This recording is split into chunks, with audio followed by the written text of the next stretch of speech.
ایک پرانے بلوط کے درخت کے نیچے آرام دہ بلوں میں مسز خرگوش اپنے 4 بچوں کو جمع کرتی ہیں، پیٹر، فلاپوسی، موپوسی اور کاٹن ٹیل۔ یاد رکھو پیارے، وہ کہتی ہیں، اب کھیتوں میں کھیل سکتے ہیں لیکن مسٹر میک گریگور کے باغ میں کبھی نہ جائیں۔ تمہارے والد کا وہاں ایک بدقسمتی سے حادثہ ہوا تھا۔ پیٹر سنتا ہے لیکن اس کی آنکھوں میں شرارت رقص کرتی ہے۔ فلاپوسی، موپوسی اور کاٹن ٹیل فرمانبرداری سے بلیک بیری چننے کے لیے کھیتوں کی طرف جاتے ہیں۔ پیٹر کا ذہن کہیں اور ہے۔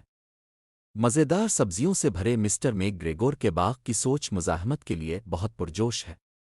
وہ اپنے بہن بھائیوں کو پیچھے چھوڑ کر ممنوعہ باغ کی تلاش کے لیے پرعزم ہے۔ گارڈن گیٹ پیٹر لکڑی کے بڑے دروازے تک رینگتا ہے جو گھاس کا میدان مسٹر میک گریگور کے قیمتی باغ سے الگ کرتا ہے۔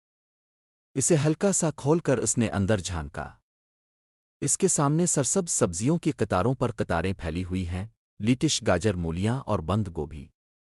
پیٹر کا چھوٹا دل دوڑتا ہے جب وہ دروازے سے پھسلتا ہے، اس کے اندر جوش و خروش پیدا ہوتا ہے۔ دعوت شروع ہوتی ہے بغیر سوچے سمجھے۔ پیٹر لیٹش کے ایک ٹکڑے میں غوطہ لگاتا ہے اور چبانے لگتا ہے۔ وہ ایک پودے سے دوسرے پودے تک تیزی سے آگے بڑھتا ہے، گاجروں کو چکھتا ہے، مولیوں کو چکھتا ہے اور میٹھے مٹر کا مزہ چکھتا ہے۔ اس کا چھوٹا سا پیٹ فضل سے بھرتا ہے اور وہ بمشکل یہ دیکھتا ہے کہ وہ کتنا شور مچا رہا ہے جب تک کہ بہت دیر نہ ہو جائے۔ مسٹر میک گریگور کی دریافت اچانک پیٹر پر ایک سایہ منڈلاتا ہے۔ یہ مسٹر میک گریگر ہیں۔ بوڑھا باغبان ہاتھ میں ریک لے کر پیٹر کو گاجر کے ٹکڑوں میں دیکھتا ہے اور چیختا ہے، رک جاؤ چور! پیٹر ایک لمحے کے لیے جم جاتا ہے، خوف سے اس کی آنکھیں پھیل جاتی ہیں۔ بھاگنے سے پہلے آدھی کھائی ہوئی سبزیوں کا ایک پگڈنڈی اس کے بیدار میں چھوڑ جاتا ہے۔ اپنی جلد بازی میں پیٹر ایک غلط موڑ لیتا ہے اور خود کو اینٹوں کی ایک اونچی دیوار سے گھیرے ہوئے پایا۔ اس پر چڑھنے کا کوئی راستہ نہیں ہے۔ اس کا واحد آپشن یہ ہے کہ وہ قریبی ٹول شیڈ میں گھس جائے جہاں اسے چھپنے کی امید ہو۔ ہانپتے ہوئے پیٹر تیزی سے اپنے پیچھے دروازہ بند کر کے اندر چلا گیا۔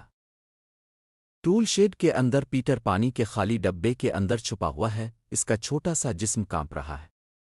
جب وہ شیڈ کی تلاشی لیتا ہے تو اسے مسٹر میک گریگر کے بھاری قدموں کی آواز سنائی دیتی ہے۔ وہ غصے سے خود سے بڑبڑاتا ہے۔ پیٹر اپنی سانس روکے ہوئے آواز نہ نکالنے کی کوشش کر رہا ہے۔ باغبان رک جاتا ہے، ادھر ادھر دیکھتا ہے لیکن خوش قسمتی سے پانی کے ڈبے کو نہیں دیکھتا۔ ایک ٹن فرار جب مسٹر میک گریگر آخر کار شیڈ سے نکلتے ہیں، پیٹر نے اپنے چھپنے کی جگہ سے جھانک کر دیکھا۔ ساحل صاف دکھائی دیتا ہے۔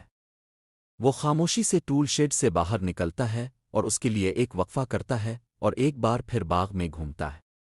وہ گیٹ کو فاصلے پر دیکھتا ہے، اس کے فرار ہونے کا ایک موقع ہے۔ جیسے ہی پیٹر گیٹ کی طرف بڑھتا ہے، وہ گوزبیری کی جھاڑیوں میں لپٹے جال میں پھنس جاتا ہے۔ وہ جدوجہد کرتا ہے اور جھڑکتا ہے لیکن جتنا وہ حرکت کرتا ہے، جال اتنا ہی سخت ہوتا جاتا ہے۔ جیسے ہی پیٹر ہار ماننے والا ہے، ایک دوستانہ چڑیا جھپٹ پڑی اور مدد کی پیشکش کی۔ پرندے کی رہنمائی کے ساتھ پیٹر آخر کار آزاد ہو گیا۔ پیٹر ایک اور سیکنڈ ضائع نہیں کرتا ہے۔ وہ نئے عزم کے ساتھ باغ کے دروازے کی طرف دوڑتا ہے۔ اس کے پیچھے وہ مسٹر میک گریگر کی غصے میں آنے والی آواز کو قریب سے سنتا ہے، لیکن پیٹر بہت تیز ہے۔ وہ گیٹ سے اس طرح پھسلتا ہے جیسے مسٹر میک گریگر کا ہاتھ اسے پکڑنے کے لیے آگے بڑھتا ہے۔ پیٹر بھاگتا ہے اور اس وقت تک بھاگتا ہے جب تک کہ وہ باغ سے دور نہ ہو، گھاس کے میدان کی نرم گھاس میں گر جاتا ہے۔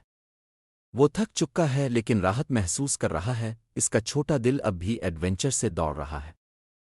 جب وہ وہاں پڑا ہوا اپنی سانسیں پکڑتا ہے تو اسے احساس ہوتا ہے کہ وہ کتنا خوش قسمت تھا کہ وہ بچ گیا۔ پیٹر آخر کار بل کی طرف واپس جاتا ہے۔ اس کے بہن بھائی فلاپوسی، موپوسی اور کاٹن ٹیل پہلے سے ہی گھر پر ہیں، جو بلیک بیریز انہوں نے اکٹھے کیے ہیں ان پر چھیڑ چھاڑ کر رہے ہیں۔